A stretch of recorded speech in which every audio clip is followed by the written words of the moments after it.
Hello, everyone, and welcome to Book Breaks. We're so thrilled today to welcome Judith Giesberg, the author of Last Seen, The Enduring Search by Formerly Enslaved People to Find Their Lost Family. And we'd like to thank viewers like you for your continued support of Book Breaks. I'm your host, Gina, and I'll be joined in the second half by my friend Ryan. Hey, Ryan. And without further ado, we are so thrilled to welcome Judy, who is a professor of history and holds the Robert M. Birmingham Chair in the Humanities in the College of Liberal Arts and Sciences at Villanova University. Welcome, Judy. We're so thrilled to have you here today. Good morning, Gina. I'm pleased to be here. Now, just starting off, can you give us an overview of Last Seen and how it came to be? Yes, the book follows 10 freed people as they search for family members from whom they were separated in the domestic slave trade. It's based on an archive that I've been building with my students at Villanova since about 2017. The archive includes about 5,000 of these advertisements placed by freed people in the aftermath of the Civil War, really starting then and continuing into the first couple of decades of the 20th century. Now, you start off early on by using the term freedom generation. Can you tell our audience what that means? Yes, I borrowed that term from Ira Berlin, who refers to the generations of African Americans who were born in the aftermath of emancipation. And I use the term, he uses it in the plural. I use the term freedom generation to refer to those enslaved people who became free either immediately before the war or during the war. Or with the final emancipation after the war, and who all shared the experience of searching for a family member or family members. As I began to research for this book, it became evident to me that this was an experience that this generation shared. Everybody seemed to either be looking for somebody or helping others to search for their loved ones. And so Freedom Generation, I thought, captured that experience. Absolutely. And how did you get sort of hooked into this topic? Yeah, well, I discovered these advertisements years ago, right around the time that other scholars began to discover them, as I was doing some research in Black newspapers and was sitting in my university library reading Black newspapers through a subscription database. And these advertisements just seemed to leap off the page, and I had not been aware of them before. And each one of them is really rich with details about families that were made in slavery that are not documented in federal records, that you cannot find in the census or other places where one would search for evidence or the history of these families. Yet each one of these very short, very evocative advertisements is rich with those details. Yet, I access them through this research library, and they seem to have great value for people well outside of the walls of a university. In particular, the descendants of enslaved people seem to me the right audience for these advertisements. So all that many years ago, I started to sort of clip them and put them into a folder and said, someday I think what I'd really like to do is have these advertisements available for free. I'd like to be part of an effort that collects them and publishes them for free so descendants of enslaved people can search for their ancestors without having to go into a research library at a university. And so the idea for the project was born then. And then as I began to speak along with my graduate students and my collaborator at University of Texas at Austin, Dr. Signe Formy, we began to talk to audiences about the project and about the archive. And Black genealogists really helped us to develop what we think of now as a good tool to be used in the search for family, and also teachers. We've developed quite a number of resources that turn these advertisements into teaching tools for K through 12 teachers. But one of the questions that we got all the time as we spoke to audiences was, what happened to these people who were searching? Did they find their loved ones? And I never had a good answer for that question. And so I vowed someday to try to find a better answer to that question. And this book is that effort to answer the question. What did it mean to search for family members from whom you'd been separated for decades? And what were the obstacles that stood in the way of you finding your loved ones? And what were all the ways in which you carried your life forward in the aftermath of these kinds of separations? What was your life like? And did you find your loved ones? Yeah, and I love how each chapter starts with one of these advertisements. How did you choose who to profile? Because it must have been so many rich stories to choose from. Yes. So in the end, the 10 stories that people will read in the book represent the most common types of searches that we find in the archive.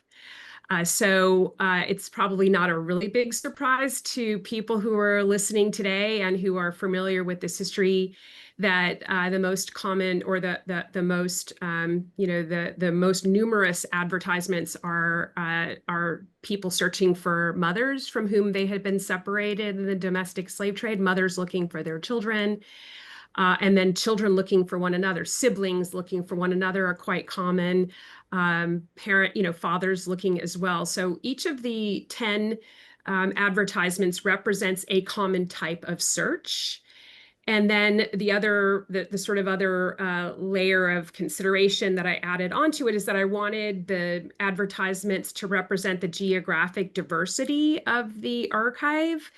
If your viewers today wind up hopping onto the website, you can look at a map and you can see that these advertisements, were written from every state in the nation, and those territories that were not yet states, and from abroad as well. So I chose the 10 stories because I wanted to understand what the search was like if one searched from Mississippi Valley versus California versus New Jersey or Illinois or Michigan. So each of the stories represents a common type of search, people who were searching for groups of people, and then from different places. So one could, as one is reading it, one can get a sense of the sort of Black communities that developed in these various places, who assisted people in these searches, because people didn't search alone. And then also the sort of unique on the ground events that were occurring around these people that shaped their searches, either complicated their searches or helped them to search for their people. Yeah, and just you open with Clara Bishop, her story. Why did you decide to start with her? Yeah, Clara Bashop's search was to me really was one of the first ones as I was working in the archive with my students that really grabbed my imagination. For one, because she took out several ads searching for her daughter Patience, and then also her son, and she and so in her particular case, she's placing different advertisements in different newspapers across the country.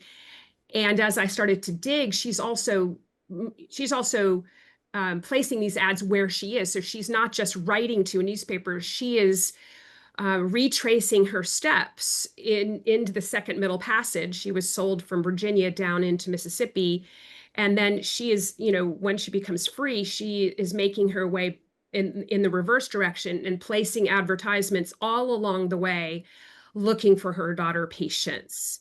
And so Clara Bashop's story really sort of brought home, several things that I talk about in the book at large, which is to say, that people who were sold away from their loved ones were told that they would never see them again, or and had no reason to believe that they would ever be reunited, but they never gave up hope, and they held on to the memories of those loved ones for the rest of their lives. And then, in most cases, we have evidence that they continued to search for decades afterward. And Bashop is a great example of that. She went from town to town searching for her daughter, placed ads in these Black newspapers wherever she was. And then, as luck would have it, Bashop's story actually broke through from the Black press into the white press when she wound up working right outside of New York City, in a town in New Jersey, but then went into New York City to place an advertisement and wound up, having a story written about her that was published in the New York World. So hers was sort of one of those breakthrough stories that then hit the white press. And that allowed me to think about, and hopefully readers to think about, what it meant that we have sort of two competing narratives of what's happening in this time period. We have the narrative that's unfolding in the Black press, which is of searching, of longing, of love, and hope. And then in the white press, the narrative that comes through as we read the news story that the New York World published in this paper intended for white audiences, was a story of nostalgia, really a story that was intended to sort of entertain readers, not to be part of, not to help somebody like Bashop find her daughter so much as sort of entertain a wide audience with sort of old time plantation stories that were folded in to an emerging narrative about the war, that that slavery wasn't all that bad, right? The lost cause narrative about the war ended, enslaved people picked up the pieces, reunited with their families, and lived happily ever after. And that's the end of the story. That's the story that was told in the white newspapers that tried, that competed with the story that was being told in the Black press. And Bashop's story was told in the Black press in an authentic way that allowed us to see her search, one that for all intents and purposes, we have no reason to believe was successful because she was still searching late in her life. And then a story that was told in the white press, which is really, a story about sort of this sympathetic formerly enslaved person who, by an unfortunate circumstance, not that anybody did anything to her or made any decisions that were negative to her life, seems to have just lost her daughter. And so Bashop's story really helps to sort of lay out the terrain here of something that's happening within the Black community, and a story that's being told in the Black press that I want readers to take away from the book, and hopefully you can sort of set aside that other narrative, which is the one I think that makes people sort of feel a level of comfort and a level of closure that most of Freedom Generation didn't experience. Yeah, and something else I found fascinating were the ads by Union veterans or USCT veterans. Can you tell us about that? Yes. So one of the chapters follows a man named Henry Saffold, who is enlisted in the United States Colored Troops as Sherman's army is marching through Georgia, and he winds up in the United States Colored Troops. And then at the end of the war, he's trying to get a pension. And as a lot of your listeners know from work like Brandy Bremer's work on widows, on Black widows, and the really road littered with obstacles that they had to travel in order to get their pensions, it was extraordinarily difficult for both freedmen to get their pensions, for their wives to get their widows' pensions when their husbands died, because they had such a high, there was such a mountain that they had to climb to produce the required evidence of their birth, of their marriage, of their enlistment. Because they were enslaved, they didn't have any of those records, and it was very difficult to prove the story that they were telling to the pension agents as they sought their pensions. So, like freed people who are writing to the newspapers to find their family members, U.S. colored troops veterans are also writing to the Black newspapers to, enlist the help of their comrades. Who out there can, write an affidavit for me that supports my contention that I was enlisted in North Carolina on this day in 1865. And that this is legitimately in my name, and and this is my age, and this is my regiment. So they're writing to the newspapers with pleas to their comrades for help with this process that was really difficult. And so you can see sort of another community in those advertisements, the community of Black veterans who are helping each other, produce the evidence that they would need in order to get a pension, which Henry Saffold eventually does get. Yeah, and what in general was the success rate of these ads? That is the $1 million question, Gina. And so, what I did with these 10 chapters is I chose 10 people that I didn't know the outcome for, because I didn't want to sort of put my thumb on the scale and, and tell stories that I knew the ending for before I told them. I wanted it to be sort of true to the experience. So when people read the book, they will follow stories that did end successfully. The archive writ large has about 5,000 advertisements. We have just over 100 or so advertisements that announce a reunion of some sort. Now, that number might or might not be useful to us, as you probably already are thinking, and your listeners are too. It's not necessarily always a foregone conclusion that people are going to write back to a paper saying, "Hey, I found somebody." So, unless we do what I did in the book, which is to follow these people, through all of the evidence that we can find on them, we don't know how many people found each other. We do know that even after they did find, after people, those 100 ads or so in which people said they found somebody, they're still looking for others as well. So each ad might say, that you were looking for one person, that you might be looking for one person sort of on the top line of your advertisement. But then as you dig down, they're also looking for more people. So they're looking for numbers of people at a time. So this is a search that even when it ended successfully with one person searching, you might find one person, you might still be looking for others as well. Yeah, and what was the date of the latest ad you found? We have ads in the collection that are dated in the early 1920s. Wow.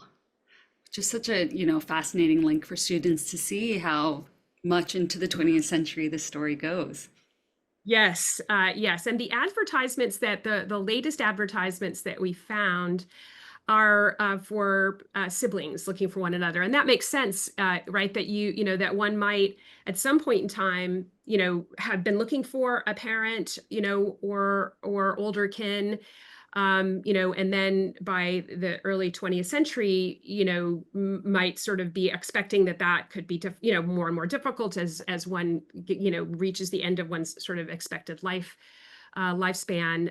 But sisters and brothers continued to look for each other into the 19-teens, 1920s. And we didn't even think that was possible when we first started this project.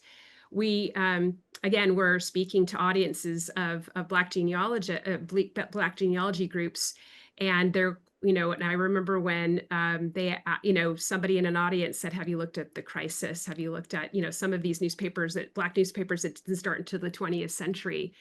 And we hadn't looked yet, and because we were really concentrated on the decades right after the war. And so we started looking into the 20th century, and lo and behold, we find people still looking for one another in the 19-teens and 20s. Wow, that is so powerful just to think about that. One other thing that was so interesting to me is that there's two newspapers in particular who are particularly committed to running these ads, the Philadelphia Christian Recorder and the New Orleans Southwestern Christian Advocate. What was it about these two newspapers that made them so committed to this cause? Thanks for that question. In addition to the churches, which I think is a really important part of this story, the role that the churches played, which is connected to your question about the newspapers. The newspapers and the people who worked at the newspapers are really important allies in this search for family. These two newspapers, the Christian Recorder, which is published at Mother Bethel AME Church here in Philadelphia, it's still published there, in fact, here in Philadelphia, and and the Southwest Christian Advocate, which was published by Methodist Church in New Orleans. These two newspapers had big circulations. And they were and they had long runs. So there were hundreds of Black newspapers that appeared in the post-war era. Most of them, had shorter runs, so they would only be in existence for a number of years. So we are looking for all of these and searching for ads in all of these. But these two newspapers, both the Philadelphia newspaper, the New Orleans newspaper, published for decades, and the editor, and they were both allied with churches, or they were both affiliated with churches. And pastors in particular were really committed to helping freed people to find their family members. And so this kind of, synergy between the work of these pastors and the newspapers that were published out of these churches means that we have, long columns published in these newspapers of people searching for their family members. The ads, as you'll notice, as people notice as they explore the book and the archive, will often say, people writing the ads will say, pastors, please read these advertisements to your congregations. And sometimes pastors themselves are helping people to write the ads. So, people will ask for help to find a family member, and they'll say, anybody with any information, please connect, Pastor Smith at the AME Church. And so, what we can see in the long or the number of advertisements, both published with these two newspapers, is these two really important institutions that lay at the heart of the Black community. That is Black churches and the Black newspapers. And those are the most important sort of allies in this search for family. Yeah, and I see Ryan put in our chat the informationwanted.org website. You could maybe let teachers and on our call know how they can utilize that website in their classrooms and help their students with research. Sure. The advertisements are short. They're typed, and they are really, which is all is important when you're introducing primary sources in your classroom. And really, what's so extraordinary about these sources is that they're produced by the formerly enslaved people themselves in their own voice. Sometimes in their own hand. They are writing, their family's history of slavery, and there are not a lot of sources like that available. There are the published slave narratives, of course, that we all know of. Everybody uses Frederick Douglass's narrative. Everybody uses Harriet Jacobs' narrative, right? We know about those, and those are really important primary sources.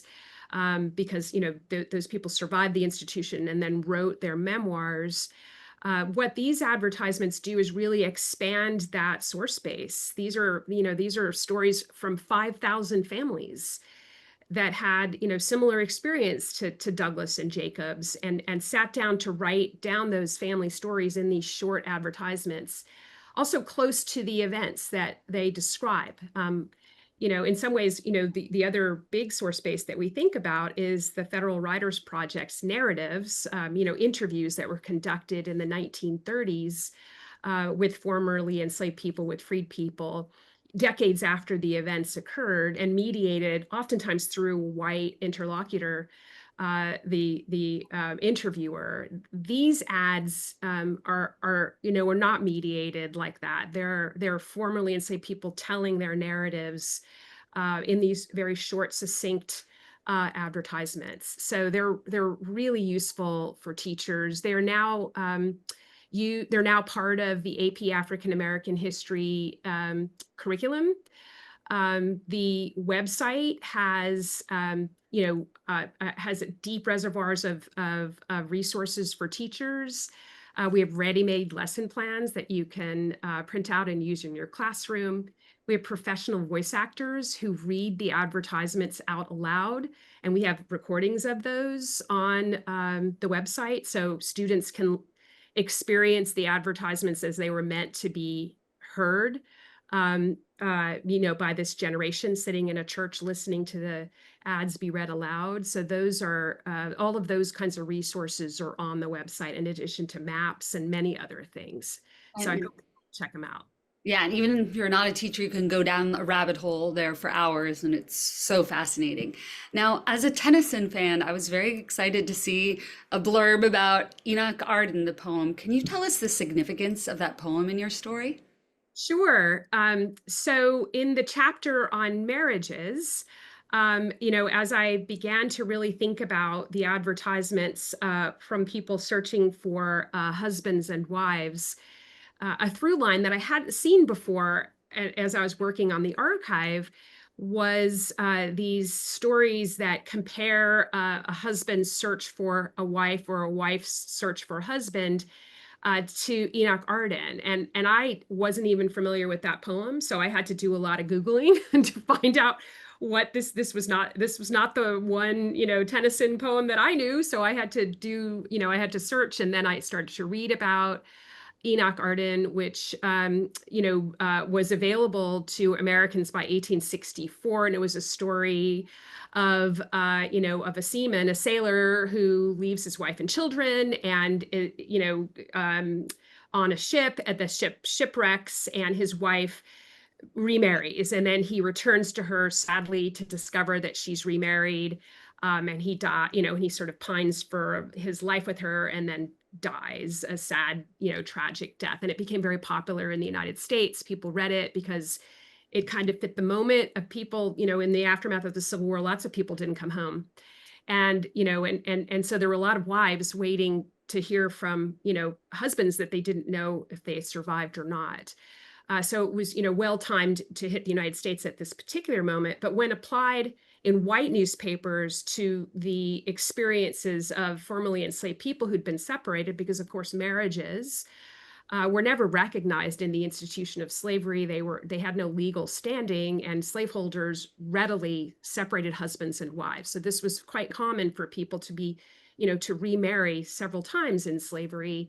And then when they became free, they did look for their husbands and wives, authentically in the Black newspaper. But when those searches were translated into the white press, and then they added this Enoch Arden, sort of layer on top of it, these searches for husbands and wives that free people were undergoing became sort of the brunt of jokes. So white newspapers like to talk about, formerly enslaved husbands showing up to find their wives remarried, and they lampooned these situations and poked fun of the predicaments that freed people found themselves in. And searching for husbands and wives just had to have been so excruciatingly difficult to do. All the searches were hard, but you can imagine with the layering on of different marriages, and then when you become free, how do you sort of untangle? How do you put families back together again that are so complicated? And so the white press, laughing about them and referring to these people as colored Enoch Ardens really shows the sort of callousness with which white Americans, the way they thought about the predicaments that freed people found them in. Yeah, wow, it's so fascinating. Well, now our time is zipping by. So just for my last question before I pass you over to Ryan, just wondering what you hope readers take away upon finishing. I hope that readers understand that emancipation wasn't just one moment in time, that it occurred, that it had to be seized, it had to be protected. And then in the aftermath of emancipation, people didn't become free in family units. So, the aftermath of these separations that occurred in slavery could stay with freed people for the rest of their lives, and often did. But this is a story of hope, of love, and of incredible courage. And I hope people take away from the book that message. Well, it's a fantastic read, and everyone should get a hold of it today. And with that, I'm going to pass you to Ryan. Yeah, thank you so much, Gina. We always begin this part of the program with our history student scholar question of the week. For those who are newer, or just a reminder, this is a weekly competition in which students have an opportunity, from all over the country and world have an opportunity to submit a question. The winning question will be read aloud to our great guests. And not only that, students will receive a $50 gift card to the Gilder Lehrman Institute of American History gift shop. So really great incentives. This week, our winner is Isabella, who's a student in Mr. Roeder's class. And it's an excellent question. And here it is from Isabella. How did the information wanted ads challenge the way slavery and its legacy were being remembered and erased in the years after the Civil War, during the Reconstruction period, and beyond? Isabella, that's a great question. Thank you for that question.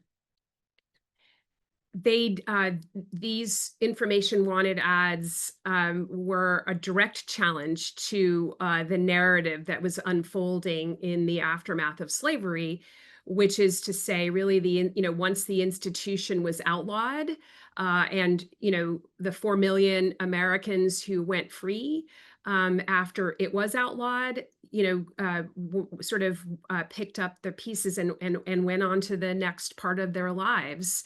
And what these advertisements remind us of is that there was a lot of work that still had to be done by formerly enslaved people to put their families back together again. And Isabella, I think the key here for us to remember is that there was no federal agency committed to doing this work.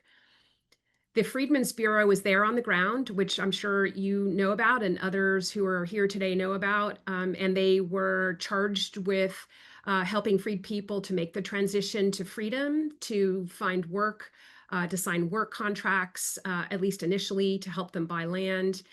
And so Freedmen's Bureau agents were sometimes enlisted to this work of family reunification, but that was not their directive. And there wasn't a sort of missing persons agency to whom freed people could address these queries.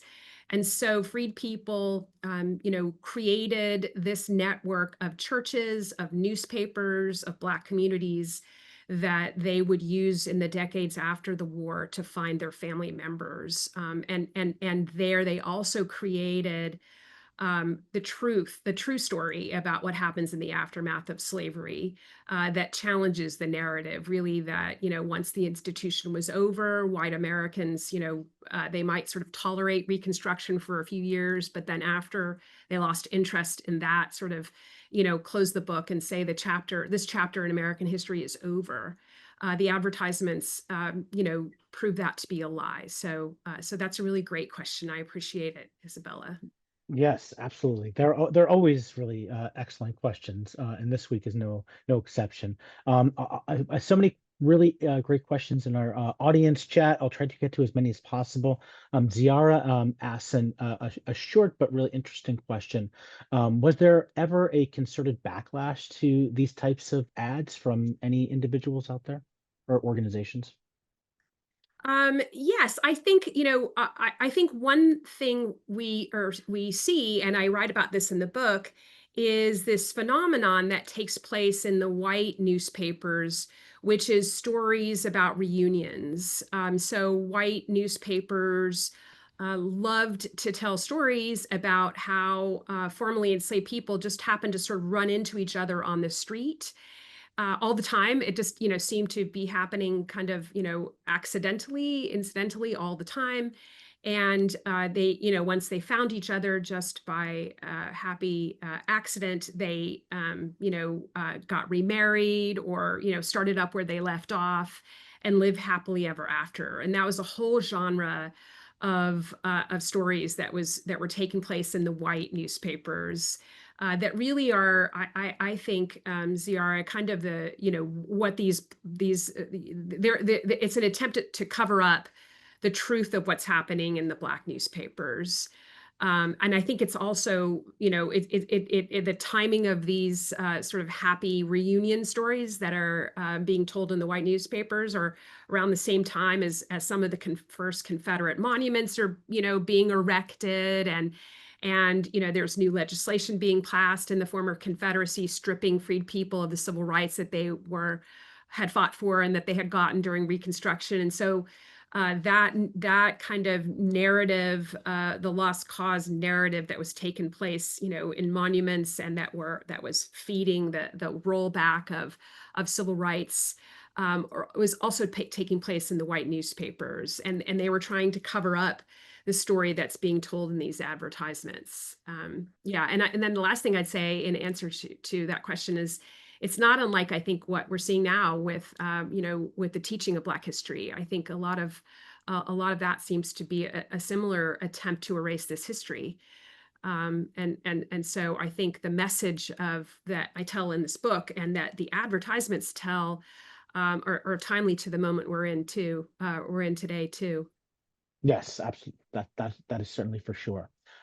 Sam asked an interesting question. I would imagine there are many stories of heartbreak even after people did find the person they were looking for. How did you deal emotionally with the deluge of criminally caused tragedies that you uncovered? How do you suggest as teachers that we help students deal with these heartbreaking historical records and stories? That's a great question. There were moments as I was writing this book, a lot of them, where the stories of these separations were weighed on me, as they would anybody, right, who's a child, who was a child once, or right, lost a loved one, and that was certainly my experience as well. And I think what I tried to focus on was first, right, that we are still, as historians of the 19th century, coming to terms with what the experience of trauma that enslaved people endured during the domestic slave trade. What it meant to, we know this today, right? We know what trauma and separation can do to children who are taken away from their parents today, or loved ones who are separated and never see one another again. We know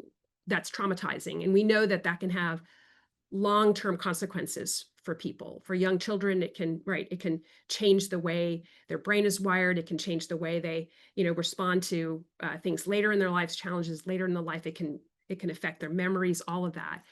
We know that now.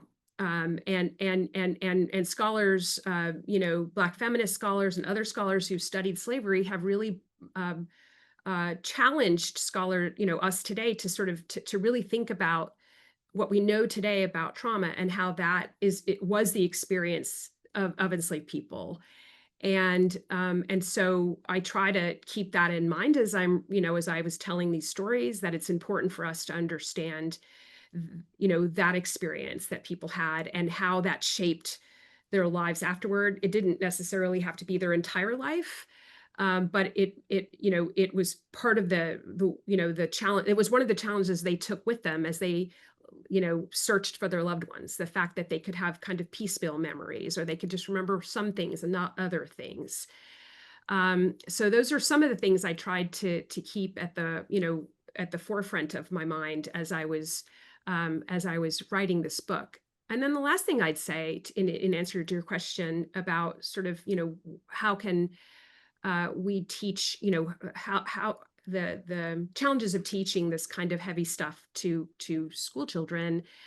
And I would say our experience so far has shown us that, K through 12 students understand the significance and understand this experience of that they relate to these ads at multiple different levels. And are, when we first started to teach this to high school students, for instance, we had high school students create art projects inspired by the advertisements to sort of think about what, things today that the ads make them think about, what contemporary events are in their minds as they're reading these advertisements. And students made those connections very easily and very readily. They connected it to mass incarceration. They connected it to the experience of children in foster care. They connected it to, the scary stories that they're hearing about people being separated through, ICE raids and immigration. So these are stories that I think can help students today to sort of make sense of some of what's the scary stuff that's happening in their world today, and they can do it by reading, these advertisements of people who survived these moments, and who exhibited resilience, courage, and carried on and told their story. And so I think it's really important to give students the chance to read these kinds of sources and to think about their resonances, and what we can learn about the 19th century and what we can learn today. Yes, absolutely. Great question and great answer for sure. Bob asked an interesting question.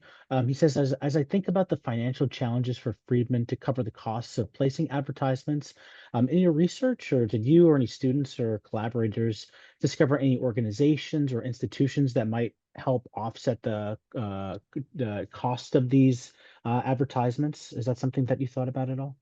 Yes, definitely. The newspapers that I was talking to Gina about, they had a variety of different policies when it came to placing the advertisements.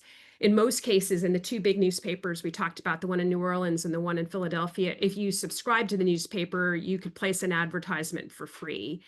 But a subscription cost $2 or $3 a year, and you would then you had access to, again, placing the advertisements for free. And if you didn't pay for the newspaper, then you'd have to pay you'd have to pay $1 or something like that to place an advertisement. And we know, and this is I'm going to get to the answer. We know that some people placed advertisements for weeks on end. So we know people are finding the resources to write to the newspapers to pay for these advertisements. And we know that, or we suspect that the same institutions that are helping people to write the advertisements, and also making sure that they're read out loud, that is the newspaper offices, the editors, and the churches are likely also helping people to to pay for these advertisements. We get the sense that that what's happening within these communities, or people are pooling their resources and writing into the newspaper. We sometimes found that in small towns, for instance, 4 or 5 people wrote an advertisement, their own advertisement. And so you can sort of see a community coming together and pooling the resources so groups of people can write to a newspaper, pay for the ad. And then, also, of course, there was also, costs involved with finding somebody. If you found somebody, then would you go to them, or would you write a letter back? So there are all these costs involved. And what we expect is that really Black communities are helping one another, helping their various members of their community to place these advertisements and then to search for their family members. Wow, fascinating. Great question and great answer. Again, a couple of people in our chat are just wondering if you could speak a little bit about the connection between literacy and perhaps increased literacy rates and the advertisements. Is there any correlation or anything to look into there? That's a great question too. Yeah. Yeah, we know that one of the one of the things that freed people were very eager to do once they had the opportunity to was to learn to read and write. And so the advertisements, were they were learning to read and write, and they could then access newspapers, and they could write their own advertisements. But you also had these advertisements being read out loud in churches and passed by word of mouth. So even if you had not yet become literate, or you didn't have access to literacy, you could experience the advertisements by hearing them, or by having somebody talk about them, and hearing about the information passed through word of mouth.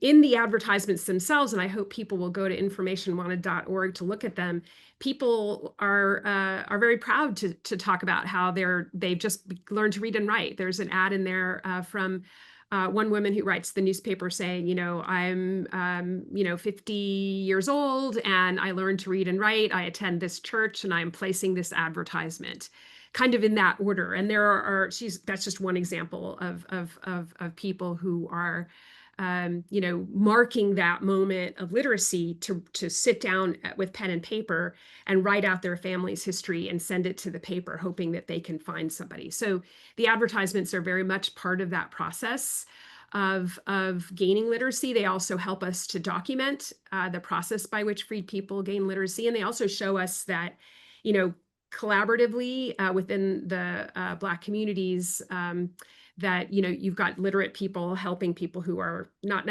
yet literate to access these newspapers and the information in them. Wow, fascinating. Taylor says, thank you so much for this wonderful book and excellent talk. I was just wondering if you could speak a little bit more about the process of actually creating the database and what the upkeep of that looks like. And it's great, by the way, the database. Yeah, sure. This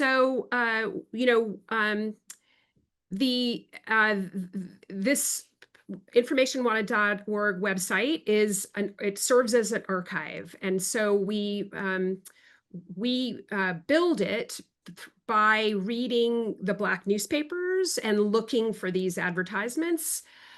This is done by my university library goes through interlibrary loan to try to find other institutions that have these newspapers, and they send them to us on something called microfilm, which a lot of the young listeners here will, maybe not have any experience with, but it's an old, technology that people, tried to preserve documents that were endangered by putting them on massive film reels that then live at the archive when the papers themselves no longer exist or don't necessarily exist at that archive. So we borrow these giant film rolls called microfilm, and we sit at something called a microfilm reader, and students at Villanova read these microfilm reels and look for these advertisements that they find them. And we do that very old school thing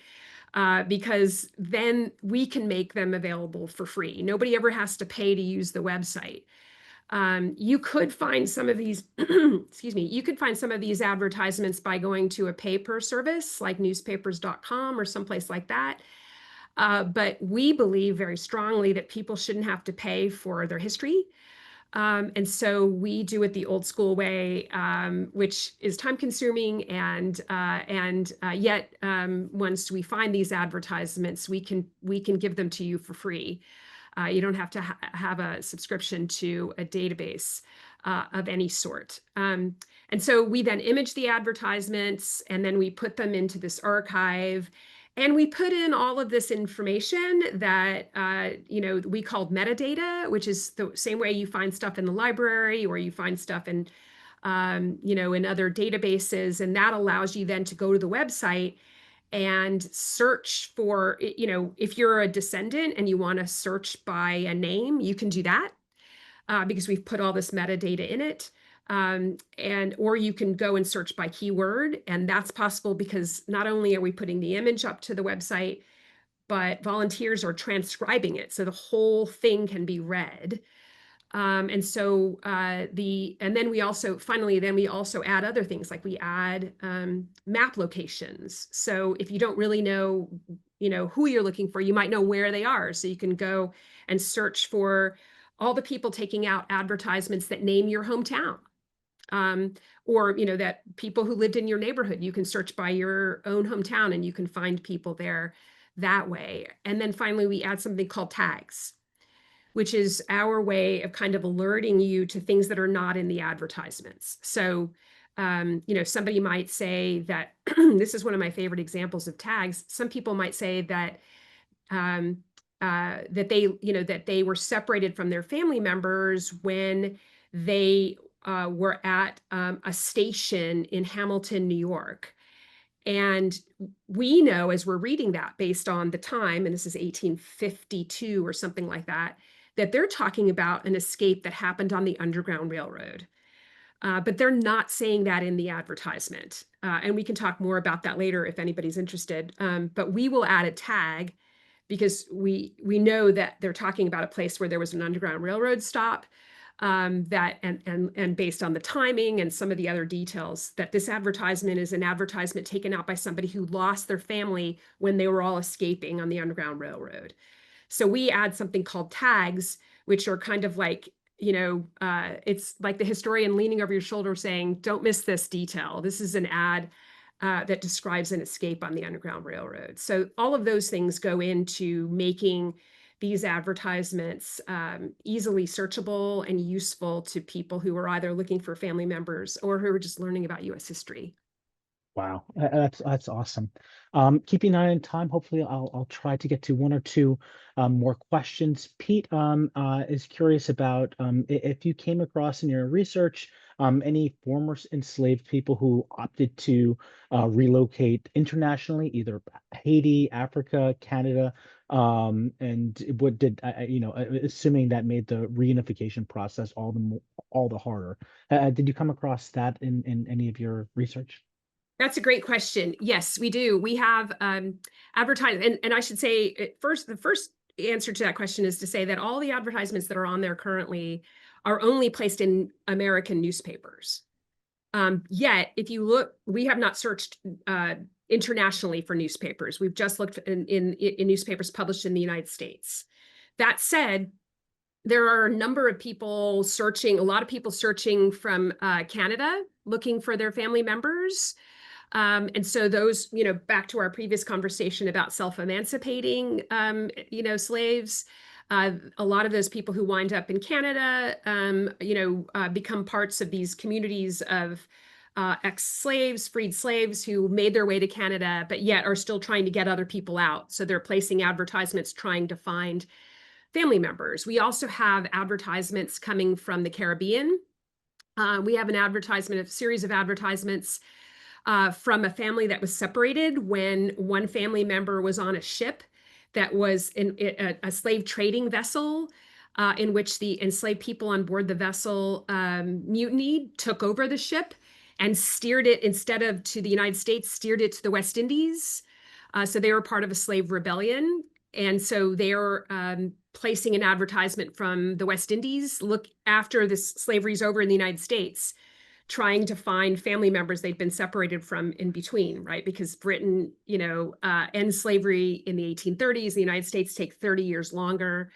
So, and then we have advertisements coming from Liberia, the former American colony in West Africa. We have advertisements that mention Haiti as well. So the short answer to your question is yes, there are advertisements naming people who are all in places outside of the United States.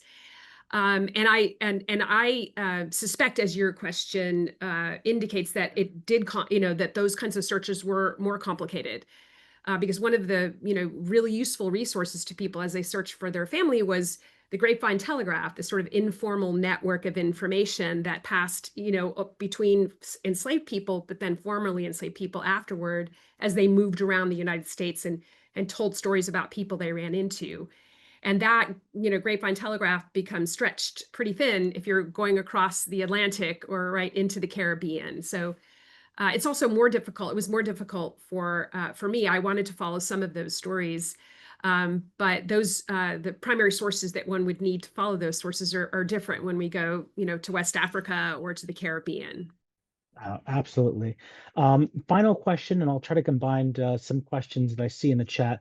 As you know, we mentioned offline before we signed on, we have so many teachers on the call, 200 plus people on the call now, and many of them are teachers, but we also have a lot of students on the call as well. And just wondering if you could talk to them a little bit about what you hope our high school students in particular can kind of take away from this book, and why you think this book is really so timely, which it is for this moment that we're in, if you don't mind.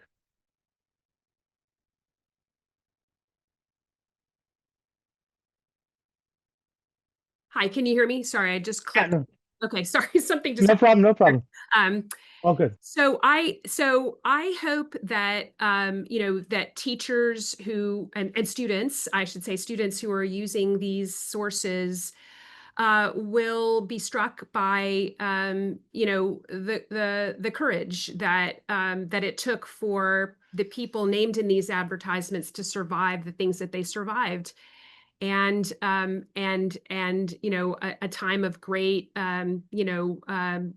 unrest in this country, and yet continued to hope for the future, continued to believe that they could go forward, and hopefully bring their families with them. So I hope that teachers and students will find these stories inspiring.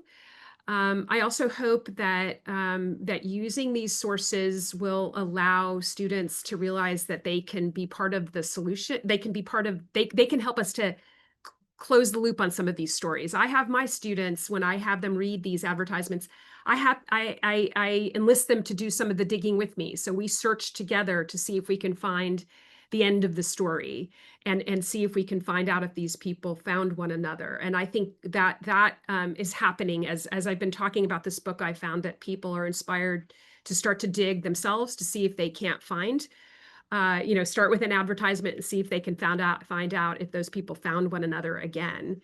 And so I hope what people will do as they read the book and explore the archive, that they too will be inspired to go to databases and to see if they can't find out more about these people and help us to tell more of the story that goes beyond the advertisement. Yeah, absolutely. Gina, I'm going to pass it back to you for some final thoughts. So sorry if I didn't get to all the questions, but get your hands on this book. Is an awesome book, and great resource, and all your questions can be answered there. Yes, and we also encourage everyone to take a look at the website. There is just a treasure trove of information. And we hope you'll join us next week as we are welcomed by the author Bennett Parton and the book Somewhere Towards Freedom, Sherman's March, and the story of America's largest emancipation, which seems sort of fitting for this week as well as a follow-up. And you can also go online and watch our archive of more than 250 scholar presentations at book breaks at gilderlerman.org/bookbreaks, along with historical documents, the Hamilton Education Program, and so much more. And as Ryan mentioned, if you go to bookshop.org and buy Last Seen Today, the affiliate commission we receive supports our programming for history teachers and students. Judy, thank you so much. This was such an amazing session, and I know we all got so much out of it. So thank you for all your work and all you continue to do. Thank you, Gina, and thank you, Ryan, and to the attendees as well. Thanks so much for tuning in. All right. Have a great day, everyone.